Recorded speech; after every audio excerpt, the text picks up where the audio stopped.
Beep beep, what is up Ninja fam? My name is Senworld. Hey, what's up guys? My name is Senworld and today I'm going to be teaching you guys about future bounce pluck sound design. I guess that's what I wanted to say. Now, I can't ignore this, guys. I need to say something, and that is going to be that if you guys know what happened in Las Vegas, Nevada, 58 people died at a music festival, and while it wasn't a dance music festival, it was a country one.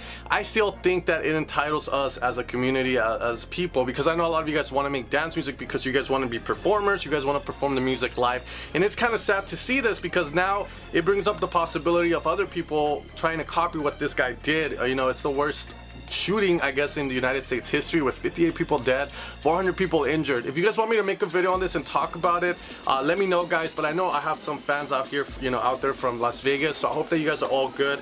I wish everyone the best of luck out there. And with that being said, guys, let's get straight into this video and let's start learning about some future bounce pluck sound design. Let's get to it. All right, fam, so what we're going to be doing is very simple. First off, you can characterize the sounds, body shape, curves, you know, with four things: attack, decay, sustain, and release. I think that's going to be the main thing about sound design that always gets people. It's that. So the first thing we need to characterize about a pluck is that it has zero sustain. Why? Because if you hear a pluck, it's not a da.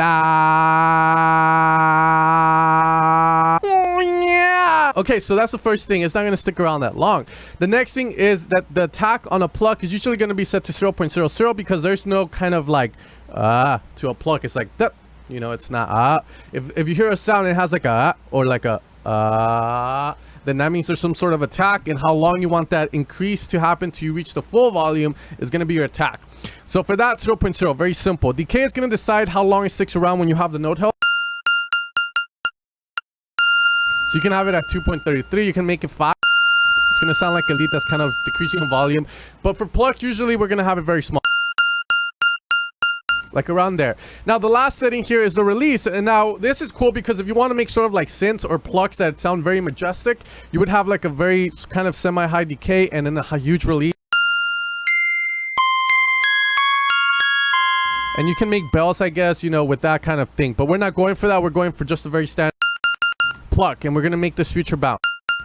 Now the first pluck I want to show you, I guess, would be called the Mike Williams pluck. It's also, I guess, the Martin Garrix pluck. I've heard it in some of his songs. So what we're going to be using, guys, is very simple. We're going to be using basic shapes or any style of square wave you can find inside of Serum. And what we're going to be doing is very simple. And now in envelope 3, we're going to be doing this artificial click to it. It's going to make the pitch move really fast. That's the theory behind it. I call it like the slingshot effect because we're going to go from very high to low very fast, and that's going to create this kind of click sound, which you're going to hear a lot in future bounce. Almost every future bounce pluck out there that's used in the drop is going to have this kind of a little thing at it. Now, guys, this artificial pitch is going to go here. We're going to put it on CRS. The reason we do it there, guys, is very simple. CRS is going to go from 0 to 100. It's not going to skip any big. Fine is going to be between the notes that we play. Sem is going to be up to 12, so up to an octave, and then octave is going to skip over a lot of notes, so it's not going to sound fluid what we want to do. So we're going to apply our envelope 3 here on the CRS to get that click, and with the decay you're going to control how much of that you want it to be audible.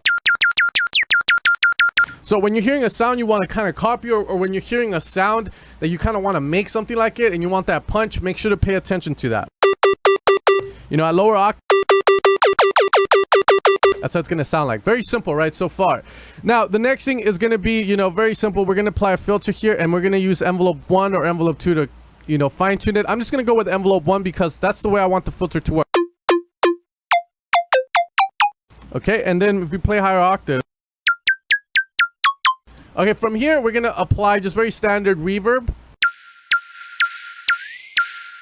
Now, some of the sounds you're gonna hear in future bounce are gonna have like this nice little kind of metallic vibe on top of it. You can kind of mimic this using a down sample, but a very, you know, very short one, like around 20%, nothing bigger than that, because then it sounds like that. We want, you can start to hear that nice metallic vibe. And that's where we want to set it. And we're going to get this really, really nice pluck out of it. Very simple. Now, the other things we can do, guys, you can also use another square if you want up one more octave. So it wouldn't be like this one. It would be kind of up here, as you can see there.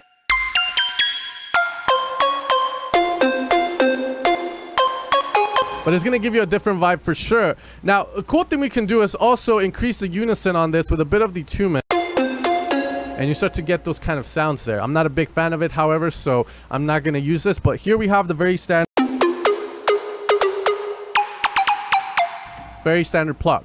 Now, in future bounds, we also have the plucks that people use in drops. And the way that I would go about making these style of plucks, guys, you know, is very simple. What we are going to be doing is just going with in standard wavetable. Pick any one you want, like a spectral one, you know, and it could be anything. Let's go with maybe a squat.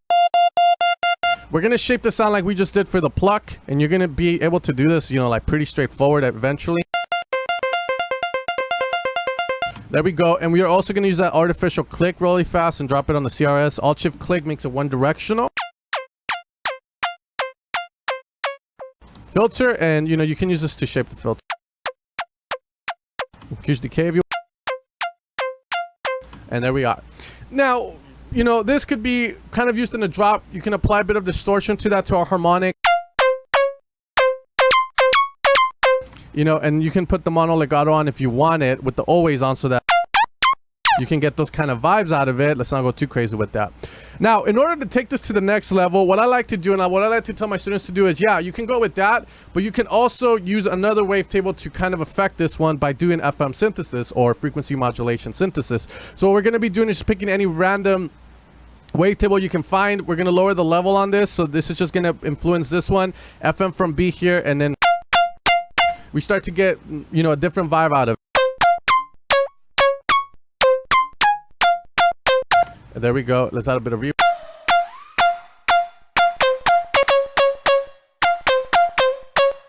You know, and there we get those kind of sounds. And in future bounds, you're going to use these with a bit of swing, and also not like, you know, how do you say it, like fast? It's more like, you know, like that. Okay, cool. So, you know, we can do the artificial click on here as well. And you can increase the FM to kind of have this influence this more. That's the way I think of it. Now, anything we do here will affect this sound, so we can add more unison, detune, and you can see it adds a different vibe to it. We can use the warp here, which only affects the way it looks. For instance, we can do a mirror if you want.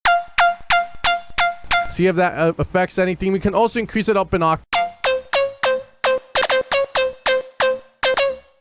Now, the last thing I do want to say, guys, is that here we have a very mono-ish sound. Let's say we want this to sound stereo. We need to have more than one unison in order to get stereo, because you have a left and a right. So the moment we go to 2 unison, you're going to start to see these waves here. 2 yellow lines. That means that we have one on the left and right. When you go to 3, you can see you have the original sound in the center, and then you have on the left and the right, you have the different pitch intervals that something's going to have. This pitch difference is going to make it sound stereo, as you can see there. And if you want it to stay stereo without the detunement, then you just lower the detunement, and you have your stereo. But let's say you want 3 unison, 3 voices, but you want it to be mono, then just make sure the arm phase is at 0%. You know, and that's going to kind of maintain that, because now we're always going to start here with the R phase at 100%. You know, we can start anywhere in the waveform, and that's what kind of makes it feel a little bit stereo-ish. All right, guys, and with that being said, you know, from here we can just switch the wavetable. Anyways, guys, I hope that this tutorial helped you guys out in making future bounce plucks. It's that easy. The rest is just going to be up to you guys to mix it into a song. Yeah, you can use chorus. Yeah, you can use phaser and flanger, but I just wanted to keep this as simple as possible to make it easy for you guys, because sound design, it's not about, you know, who can make the most complex sound, because in the end, most of the sounds you hear in music are actually very simple. It's just, you know, you think they're complex just because of the way they're used. Anyways, guys, you guys take care. I hope you guys have an amazing day today, and I'll see you guys next time. Take care, and be on the lookout for the future bounce pack coming out in the coming month. Peace out.